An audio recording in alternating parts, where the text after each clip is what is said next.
السلام علیکم ورحمۃ اللہ وبرکاتہ۔ خلاصۃ القرآن الکریم کی آج کی کلاس میں تمام احباب کو خوش آمدید کہا جاتا ہے۔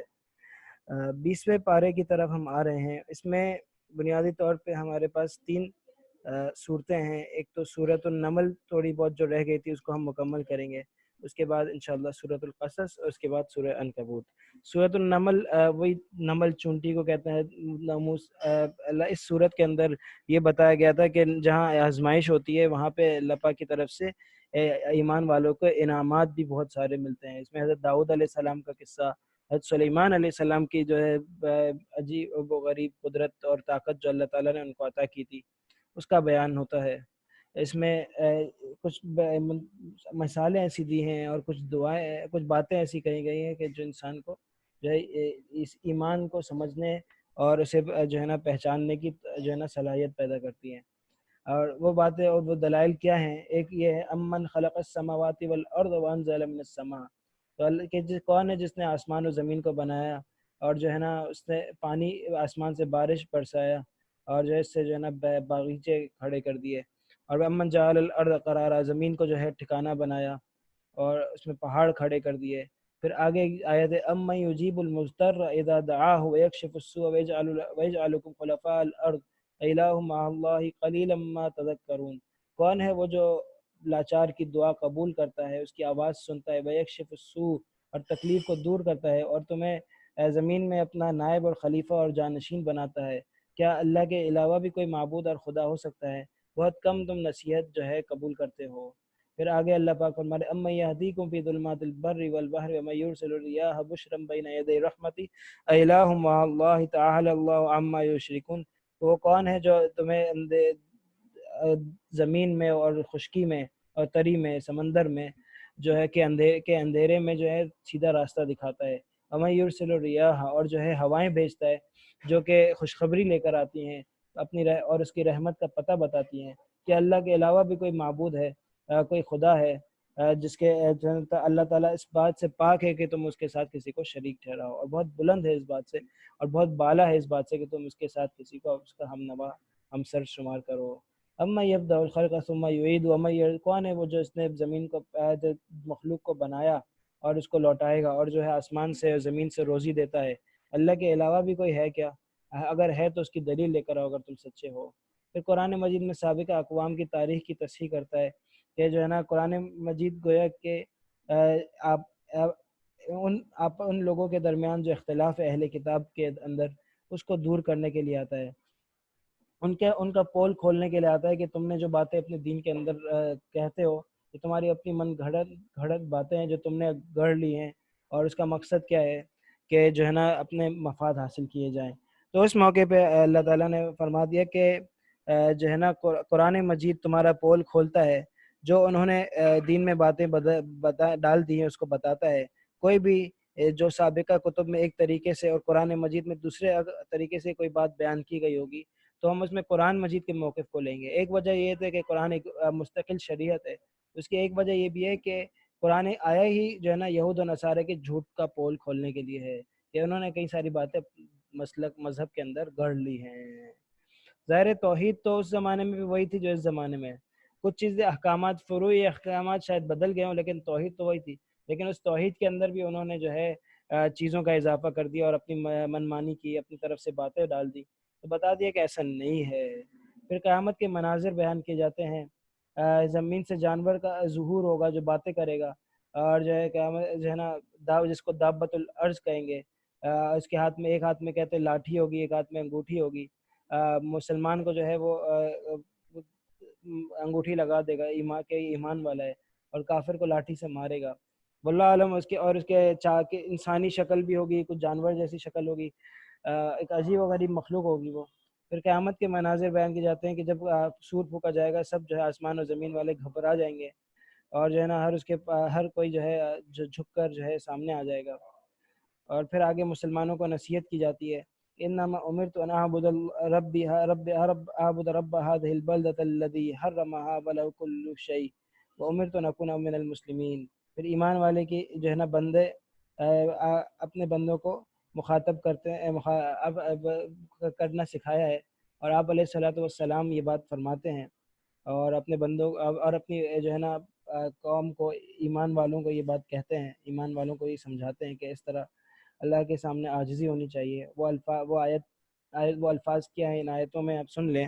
انما امرت ان اعبد رب هذه البلدة الذي حرمها وله كل شيء، مجھے اس بات کا حکم دیا گیا ہے کہ میں اس شہر کے رب کی عبادت کروں جس نے اس شہر کو محترم بنایا ہے، اور ہر چیز دنیا میں اسی کی ہے، اور مجھے اس بات کا حکم دیا گیا ہے کہ میں ایمان والے سے بنوں، اور ہے نا مجھے اس بات کا حکم دیا گیا ہے کہ میں قرآن کی تلاوت کروں۔ فمن اهتدى فانما يهتدي لنفسه، جو ہدایت پائے گا اس کا فائدہ بھی اسے ہوگا، اور جو گمراہ ہوگا اس کو جو ہے نا آپ اس کو کہہ دیجئے کہ میرا کام تو ڈرانا تھا، اور یہ کہہ دیجئے کہ تمام تعریف اللہ کے لیے ہے، اللہ تعالیٰ اپنی نشانیاں دکھاتا ہے، تم پہچانتے ہو، اور تمہارا رب جو ہے نا ان باتوں سے غافل نہیں ہے جو تم کرتے ہو، اس کو پتہ ہے جو تم کرتے ہو۔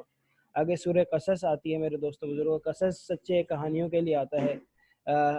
اس صورت کے اندر حضرت موسیٰ علیہ السلام کا واقعہ بڑے اچھے انداز سے بیان کیا گیا ہے۔ اس موقع موضوع جو ہے ان شبہات کا ازالہ اور ان اعتراضات کا ختم کرنا ہے جو اہل مکہ نے آپ علیہ الصلوۃ والسلام پر وارد کیے تھے، اور اس کے اندر آپ کو جو ہے نا اس کے آغاز میں ہی جو ہے نا بتایا حضرت موسیٰ علیہ السلام کا تذکرہ شروع ہو جاتا ہے، ظالموں کو بتا دیا جاتا ہے کہ ظالموں کا انجام کیا ہوتا ہے، اور پھر اس میں موسیٰ علیہ السلام کی پیدائش اور پرورش سے یہ شروع ہوتا ہے۔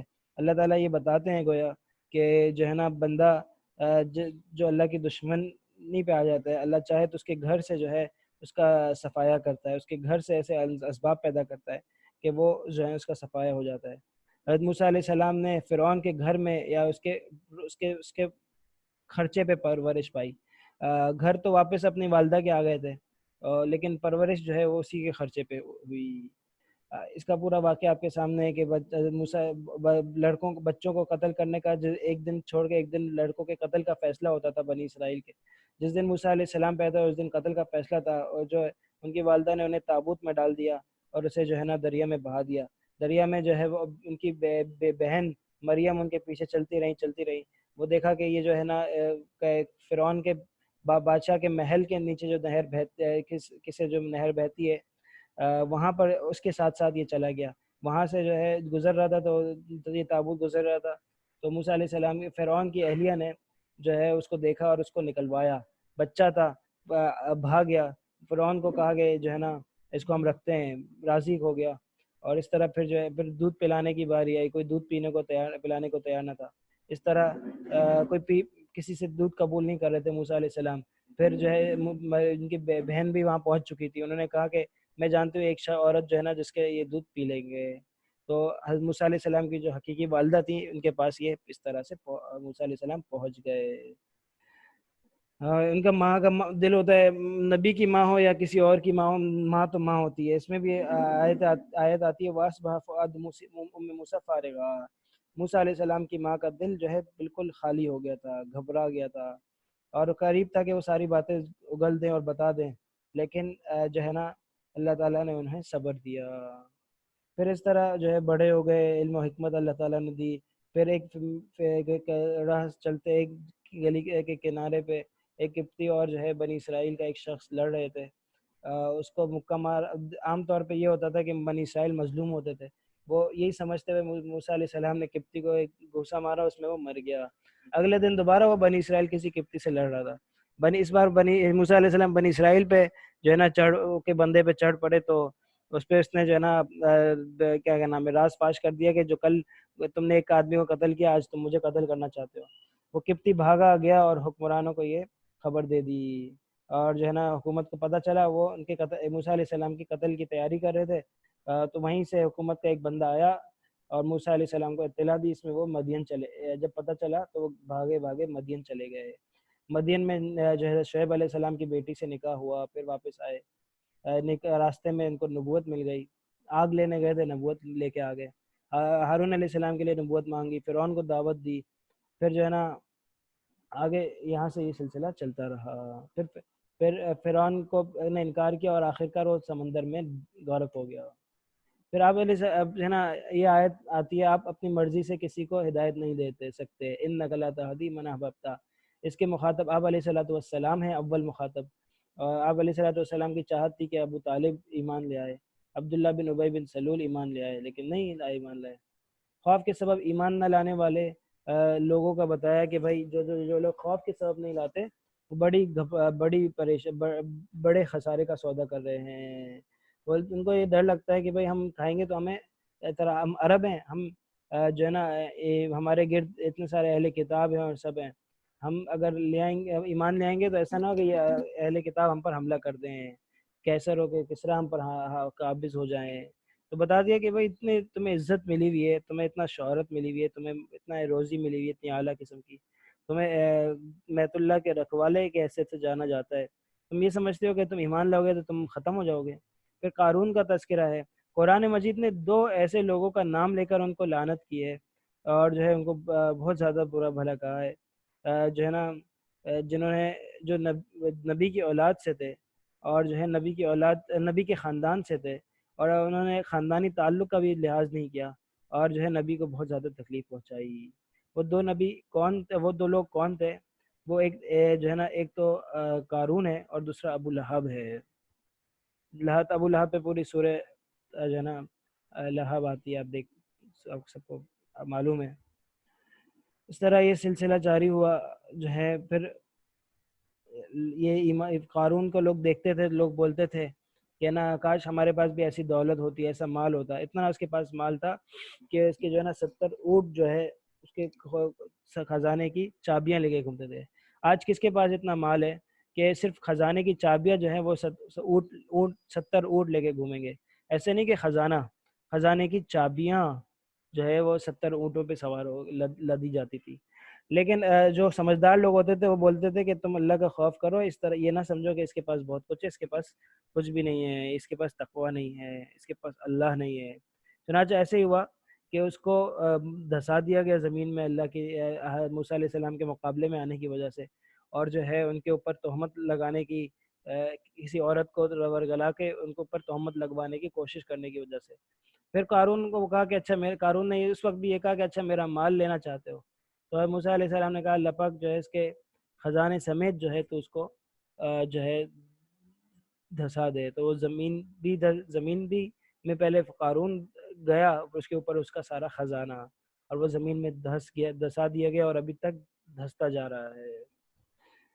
یہ میرے دوست سورہ قصص تھی، سورۃ القصص۔ پھر اب آتے ہیں سورہ عنکبوت کی طرف۔ سورہ عنکبوت میں آپ کو بتاؤں بھی ہم نے رمضان سے پہلے ایک کورس شروع کیا تھا، اس میں ہم نے تفسیر و سیرت کا نا وقت کم تھا یہ لاک ڈاؤن کے دنوں میں، تو ہم نے 3 صورتیں لی۔ اس سب سے پہلے سورہ عنکبوت لی، اور اس کی وجہ یہ تھی کہ یہ مکی، جہاں یہ ایک تو مکی زندگی میں یہ مکی دور میں یہ نازل ہوئی ہے، وہاں یہ اس کے اندر جو بنیادی بات جس پہ جو بنیادی موضوع ہے وہ یہ ہے آزمائش جو ہے نا ایمان کے لیے لازم و ملزوم ہے۔ یعنی آزمائش ضرور آتی ہے۔ اللہ تعالیٰ قرآن میں کہتے ہیں کہ تمہیں لوگوں نے یہ خیال کیا ہوا ہے کہ اگر وہ یہ کہہ دیں کہ ہم ایمان لے آئے اور بس اس پہ ان کو چھوڑ دیا جائے اور انہیں آزمایا نہ جائے، یہ لوگوں نے خیال کیا ہوا ہے۔ یہ لوگوں کا خیال بالکل صحیح نہیں ہے۔ ہم نے ان سے پہلے بھی لوگوں کو آزمایا تھا، تو اللہ تعالیٰ جان لے گا سچوں کو بھی اور جان لے گا جھوٹوں کو بھی، یا جان لے گا یعنی دکھا دے گا، ظاہر کر دے گا۔ اور دیکھیں آزمائش ایک ایسی چیز ہے جو انسان کو جو ہے نا، اور مصیبتیں آزمائش انسان کو اللہ سے قریب کر دیتی ہیں، اللہ تعالیٰ کی طرف متوجہ کر دیتی ہیں۔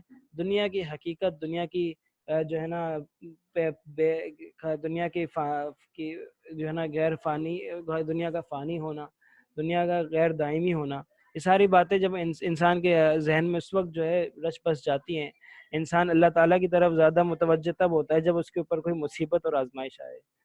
تو یہ آزمائش مانگنی نہیں چاہیے، بلکہ اس کے دفع کی امید آرزو کرنی چاہیے، لیکن آزمائش میں یہ ضرور ہوتا ہے کہ انسان اللہ کے قریب ہو جاتا ہے۔ اور اس سے پہلے جو لوگ ایمان لائے ان کو بھی چارے سے کاٹا گیا، ان کو جو ہے وہ آگ میں ڈالا گیا، ان کو جو ہے گڑھے میں ڈال دیا گیا، اور طرح طرح سے ان کو تکالیف دی گئی۔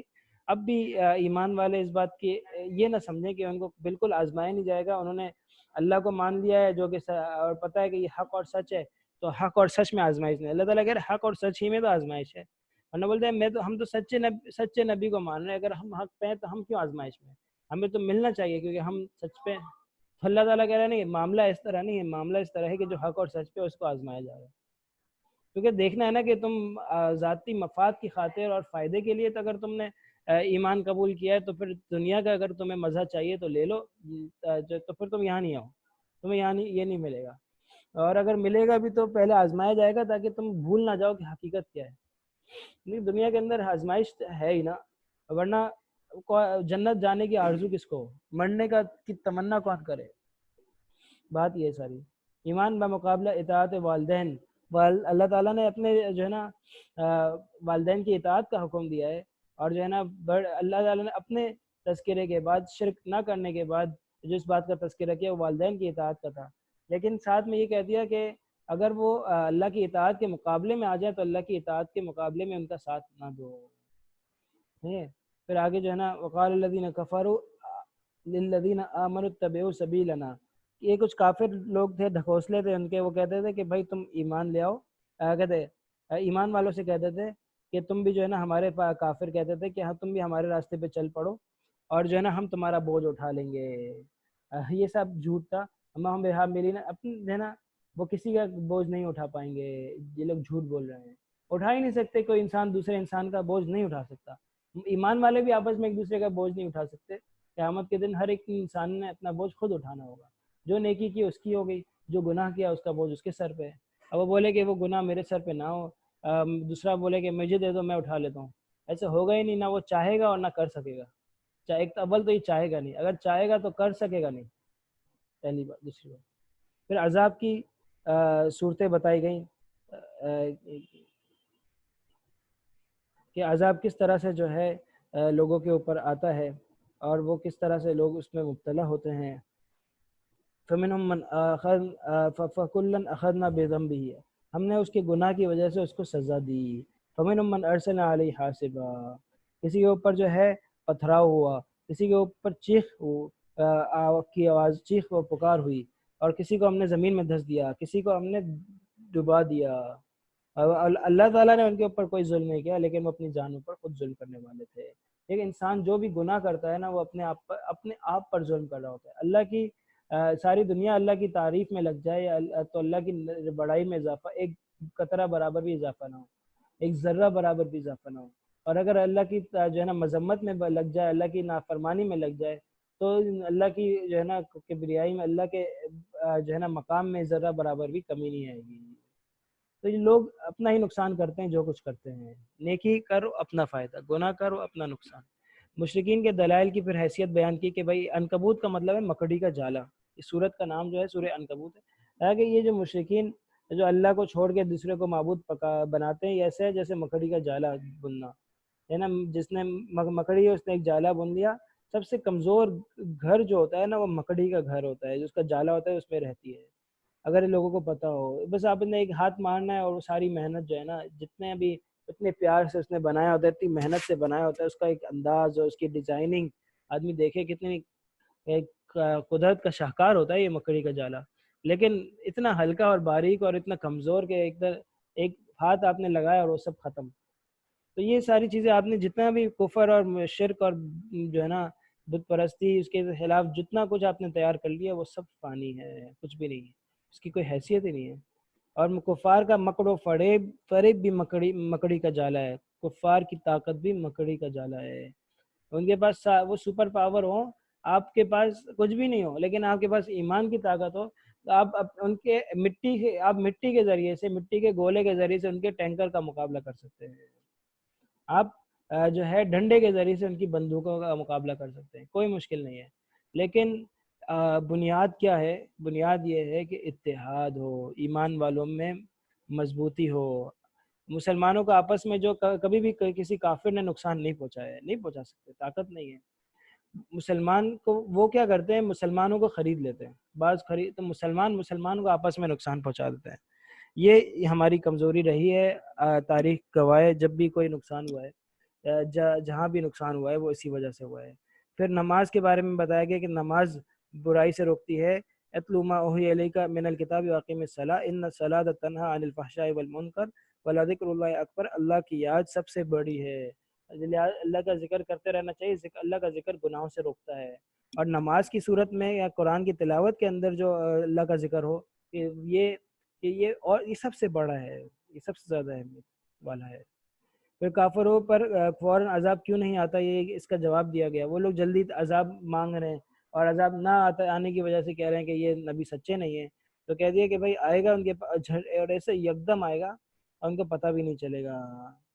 پھر ہجرت کرنے والوں کو مکان اور رزق کی خوشخبری بتائی دی گئی ہے کہ یا عبادی الذین آمنوا ان ارضی واسعۃ فإیایا فاعبدون کل نفس ذائقۃ الموت۔ دیکھیں ہوتا یہ ہے کہ جب انسان ہجرت کرتا ہے، جیسے مکہ والوں نے مدینہ جانا تھا، اس سے بھی پہلے حبشہ جانا تھا، تو ظاہر ہے اپنا سب کچھ چھوڑنا پڑا نا، گھر بار رشتہ دار وغیرہ۔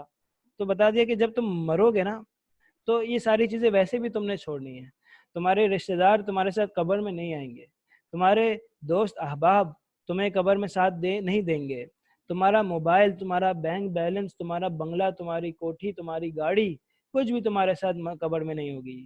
تو ہجرت کر کے اگر یہ چھوڑنا تمہیں شاق ہو رہا ہے تو یاد رکھو کہ قبر میں جاؤ گے تو کیا سوچو کہ قبر میں جاؤ گے تو کیا کرو گے، وہاں تمہیں یہ سب چیزیں نہیں چھوڑنی پڑیں گی۔ تو بہتر یہ ہے کہ وہاں چھوڑنے سے پہلے ابھی چھوڑ دو اور ابھی جو ہے ہجرت کر لو۔ اور صرف یہی نہیں کہ تمہیں ہجرت کرنے کی وجہ سے ساری چیزیں جائیں گی تمہارے ہاتھ سے، بلکہ دنیا میں بھی اللہ پاک تمہیں جو ہے نا ارض اللہ واسع، اللہ تعالیٰ کی زمین بہت کشادہ ہے، اور اب تمہارے پاس اگر ابھی 1 ایکڑ کی زمین ہے تو ہو سکتا ہے وہاں پہ تمہیں 2 ایکڑ زمین مل جائے، اگر تمہارے پاس ایک گھر ہے تو ہو سکتا ہے تمہیں 2 گھر مل جائے، اگر تمہارے پاس ابھی جو ہے نا 2 من سونا ہے، ہو سکتا ہے تمہیں وہاں جا کے 10 من سونا مل جائے۔ مشکل نہیں ہے اللہ کے لیے، کچھ بھی مشکل نہیں ہے۔ اور پھر یہی نہیں کہ دنیا کے اندر تمہیں ملے گا، اس سے تم الینا ترجعون، تم ہمارے پاس لوٹ کے آؤ گے، اور پھر اور جو وہاں پہ کیا ہے، جو ایمان لائے نیک اعمال کیے، ہم ان کو جنت میں جگہ دیں گے، غرف من الجنت غرفن، ایسے ایسے بالا خانے دیں گے، 2 ڈبل سٹوری بنگلے دیں گے جس کے نیچے میں نہریں بہہ رہی ہوں گی۔ فرعون کو ملا تھا نا، زمین کے نیچے بنگلے کے اندر سے نہریں گزر رہی ہیں، تو اس کو بھی ایسے بنگلہ ملے گا کہ بنگلے کے اندر سے نہریں گزر رہی ہیں، گھر کے اندر سوئمنگ پول ہے، گھر کے اندر بہتا سمندر ہے، جاؤ نہر اور میٹھا پانی کا نہر ہے، جاؤ اس میں جو ہے نا عیش کرو، کہیں باہر نکلنے کی بھی ضرورت نہیں ہے۔ ہوتا ہے انسان کی خواہش ہوتی ہے کہ گھر کے اندر جو ہے نا وہ چاہتا ہے کہ میرا گھر بہت وی آئی پی ہو، عالی شان ہو، اب گھر اتنا اللہ تعالیٰ نے وی آئی پی دے دیا اس کو کہ انسان سوچتا رہے گا، اور آج جو ہے نا اور ایسا گھر کہ نہ کسی آنکھ نے دیکھا، نہ کان نے سنا، نہ کسی دماغ نے دل نے اس کا تصور کیا۔ تو یہ جو الفاظ بتا دیے کہ ایسا ہوگا، جن باغیچہ ہے، گھر ہے، جو ہے نا اس کے اندر نہر بہ رہی ہے، لیکن دیکھنے جب انسان واقعی میں کیسا ہوگا نا، وہ جب دیکھے گا تب پتہ چلے گا۔ الذین صبروا علی ربہم یتوکلون، شرط کیا ہے؟ صبر اور اپنے رب پہ بھروسہ کرو، اللہ پہ بھروسہ کرو، اللہ پہ بھروسہ۔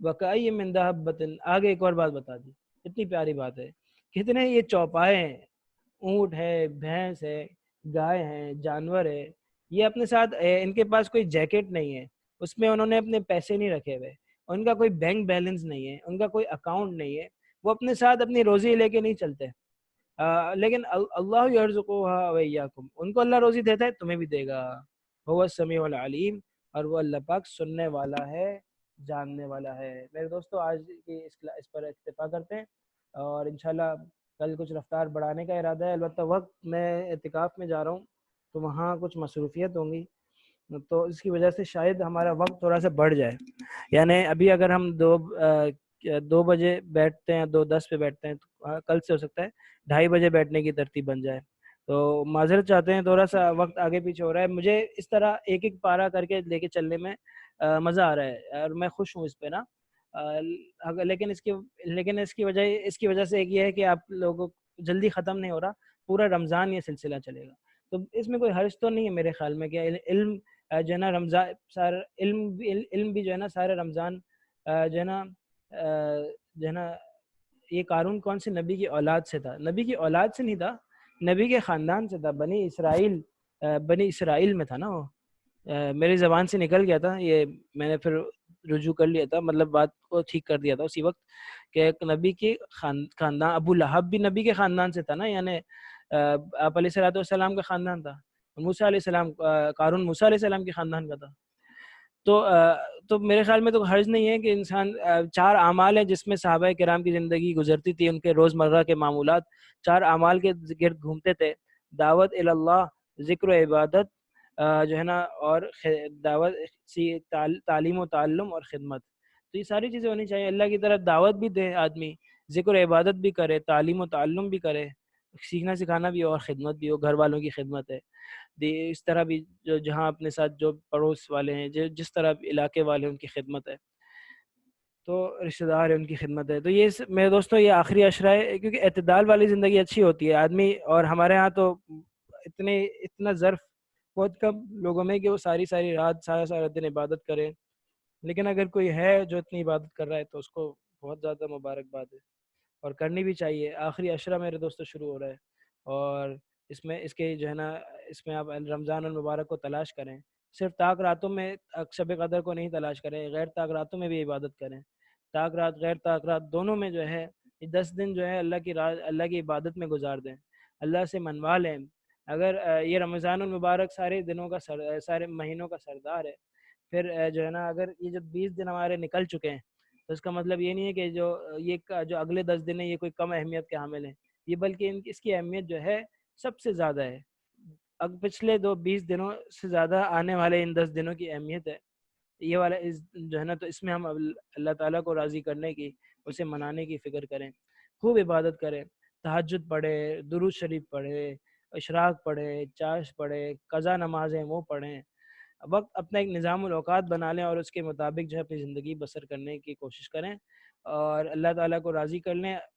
حضرت اشرف علی تھانوی رحمۃ اللہ علیہ فرماتے ہیں کہ اگر کوئی ایک مہینہ اس بات کی دعا مانگ لے سچے دل سے کہ اللہ مجھے ہدایت دے دے، مجھے سیدھے راستے پہ لے آ، تو اللہ تعالیٰ اس کو سیدھے راستے پہ لے آتا ہے. لیکن بات یہ ہے کہ کوئی صحیح سچے دل سے ایک مہینہ اس بات کی دعا مانگنے کے لیے بھی تیار نہیں ہے ہمارے لوگ. تو اللہ سے مانگنا ہوگا، اللہ سے لینا ہوگا، اللہ کو اپنا بنانا ہوگا اپنا، تب جا کے ہمیں ملے گا جو ہم چاہ رہے ہیں. تو میرے دوستو اس بات کا بھرپور اہتمام کریں.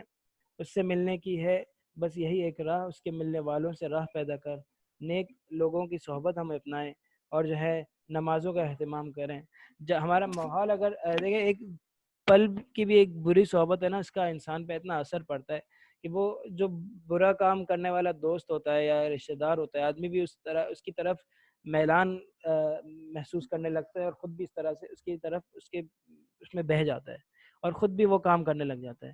اچھے لوگوں کی صحبت میں اچھائی تھوڑی دیر سے آتی ہے، برائی جلدی آ جاتی ہے. اس لیے بری صحبت سے سب سے پہلے بچنا یہ سب سے پہلے ضروری ہے. اچھی صحبت نہیں مل رہی ہے، بری صحبت سے پہلے نکل جاؤ، اکیلے تنہائی اختیار کر لو، پھر اچھی صحبت کی تلاش کرو. اچھی صحبت تلاش کرو، اچھی صحبت مل جائے گی انشاءاللہ، اللہ تعالیٰ دے دیں گے. تو یہ ایک اچھا طریقہ کار ہے زندگی گزارنے کا اور زندگی کو خوشگوار بنانے کا. ہمارے یوٹیوب چینل پہ بہت ساری ویڈیوز ہے زکوٰۃ کے اعتبار سے بھی، اعتکاف کے حوالے سے، اور تراویح کے حوالے سے بھی ہے. اور علم و عمل آپ سرچ کر سکتے، یہی لوگو آپ کو نظر آئے گا جو آپ کو یہاں نظر آ رہا ہے. اور اس طرح وہ اس میں آپ کو صلاۃ و تسبیح کے حوالے سے بھی ویڈیو مل جائے گی. آپ کو اگر صلاۃ و تسبیح کا طریقہ سمجھنا ہوتا ہے وہ ویڈیو دیکھ کے سمجھ سکتے ہیں. اسی پر آج کی کلاس ختم کرتے ہیں. امید ہے دعاؤں میں یاد رکھیں گے، اور جو ہے انشاءاللہ یہ ہمارا سلسلہ جاری رہے گا.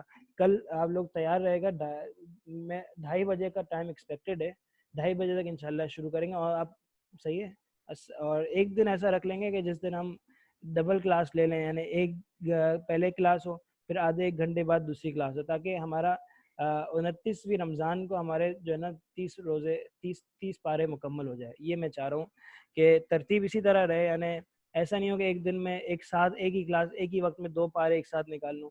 اس میں پھر وہ مزہ نہیں آتا، اور وہ جتنی تفصیلات صرف گزارنا نہیں ہے، کچھ ہر صورت کی خاص باتیں ہیں وہ بتانی ہیں. تو میں چاہ رہا ہوں کہ تھوڑی تفصیل ہو جائے، تاکہ ایک بار جب آپ کے پاس سے گزر جائے تب آپ کے ذہن میں خاکہ ہو، پھر آپ اس کو دہرائے بھی. ہمارے کلاس میں ایک خاتون ہے، میں نام ان کا ابھی فی الحال نہیں لیتا، جو ہے انہوں نے میں نے ایک ٹاسک دیا تھا، انہوں نے اس کو شروع کر دیا الحمدللہ. وہ ٹاسک یہ تھا کہ آپ نے قرآن مجید کی ہر صورت سے جو ہے 3 آیتیں لینی ہیں، اور اس کا ترجمہ آیت اور اس کا ترجمہ لکھ کر ہمیں بھیجنا ہے، اور وجہ انتخاب بھی لکھنی ہے کہ آپ نے یہ 3 آیتیں کیوں لی. کوئی بھی 3 منتخب ایک ساتھ نہ ہوں، الگ الگ آیت جگہوں سے ہوں. 3 آیتیں آپ نے لینی ہے، اور وجہ انتخاب بھی بیان کرنی ہے. تاکہ اور اس کا فائدہ کیا ہوگا میرے دوستوں، اس کا فائدہ یہ ہوگا کہ آپ کا قرآن سے تعلق بڑھ جائے گا. آپ کو قرآن سمجھنے میں آسانی ہوگی کہ آپ کچھ جو باتیں آپ پڑھ رہے ہیں اس میں سے بہت کچھ اس میں آپ غور و تدبر بھی کر رہے ہیں، اور اس میں سے بہت کچھ آپ لکھ بھی رہے ہیں، اور بہت کچھ آپ یاد بھی کر رہے ہیں۔ ظاہر ہے صرف پڑھنا نہیں ہوتا، سننا نہیں ہوتا، ظاہر سوچنا بھی ہوتا ہے، بولنا بھی ہوتا ہے، لکھنا بھی ہوتا ہے، یہ ساری چیزیں استعمال اعضاء ہیں، قیامت کے دن یہ گواہی دیں گے۔ تو اللہ کرے یہ گواہی ہمارے حق میں دیں، ہمارے خلاف گواہی نہ دیں۔ اس کے لیے ضروری ہے کہ ہم ان کو تھوڑا سا کھپائیں نا۔ تو جن محترمہ نے یہ کام شروع کر دیا، اللہ تعالیٰ انہیں جزائے خیر دے، باقی بھی جو ہے ان کے نقش قدم پہ چل پڑیں، اللہ ان کو ہمت دے، ٹاسک ہمیں بھی دے سر۔ تو یہی ٹاسک ہے، یہی ٹاسک ہے، آپ سب کو ہی میں نے یہ ٹاسک دیا ہے۔ اب میں دوبارہ سے یہ ٹاسک عرض کر دیتا ہوں۔ آپ نے 114 صورتیں ہیں قرآن مجید کی، ان میں سے آپ نے ایک کہیں سے، جیسے سورہ فاتحہ بہت مختصر ہے، وہاں سے آپ ایک بھی لے سکتے ہیں۔ باقی صورتوں سے آپ نے اس طرح تین تین جو بڑی صورتیں، وہاں سے تین تین آیتیں آپ نے لینی ہے، منتخب اپنے حساب سے، اپنے ذوق کے مطابق۔ اور ظاہر ہے اس کا جب آپ انتخاب کریں گے تو ایک تو ہے کہ آدمی کہیں سے بھی اللہ طول جہاں سے جو چاہے انتخاب کر لیا میں نے، بس ایک ٹاسک تھا پورا کر لیا۔ ایک یہ ہے کہ انسان غور کرے، تدبر کرے، سوچے سمجھے، اور پھر جو انتخاب کرے اس میں بھی ایک جاذبیت ہو، اور اپنی ایک سوچ ہو، ایک نظریہ اور خیال ہو قرآن مجید سے، ایک محبت اور عقیدت، اور ایک خیال، اس کو محبت اور عقیدت ہو، ایک فکر ہو، اس کی زندگی ایک رخ پر ہو، ان چیزوں کو سامنے رکھتے ہوئے قرآن کو اپنی نگاہ سے دیکھے، اور اس میں مطابق وہ فیصلہ کرے کہ یار یہ آیتیں فی الحال مجھے، میری جو ابھی زندگی جس چینل پہ چل رہی ہے، یا جس رخ پہ ابھی کھڑی ہے، یا جس جگہ پہ میں ابھی قائم ہوں، وہ اس حساب سے مجھے سب سے زیادہ فائدہ مند اور اپیل کرنے والی یہ آیتیں ہیں۔ تو یہ بہت انسان کو فائدہ ہوگا۔ کوشش کرے کہ 3 آیتیں ہر بڑی بڑی صورتوں سے، 3 آیتیں، آیت، ترجمہ، وجہ انتخاب، یہ ساری چیزیں لکھ کر ہمیں دیں، انشاءاللہ اس کا آپ کو بھی فائدہ ہوگا، ہمیں بھی فائدہ ہوگا۔ جو یہ ٹاسک پورا کرے گا اس کو ادارے کی طرف سے انشاءاللہ گفٹ بھی دیں گے۔ اسی پہ ہم آج کی کلاس ختم کرتے ہیں۔ اور وہ ظاہر ہے گفٹ کی کوئی حیثیت نہیں ہے ہمارے ہاں، اللہ کے ہاں جو گفٹ ملنا ہے وہ سب سے بڑا ہوگا، اور امید ہے انشاءاللہ اسی کی تعظم میں اور طلب میں آپ لوگ یہ کام کریں گے، اور آگے بڑھنے کے لیے بھرپور کوشش کریں گے۔ ٹھیک ہے میرے دوستو، آج کی یہ کلاس اس پہ ختم ہوتی ہے۔ السلام علیکم ورحمۃ اللہ وبرکاتہ۔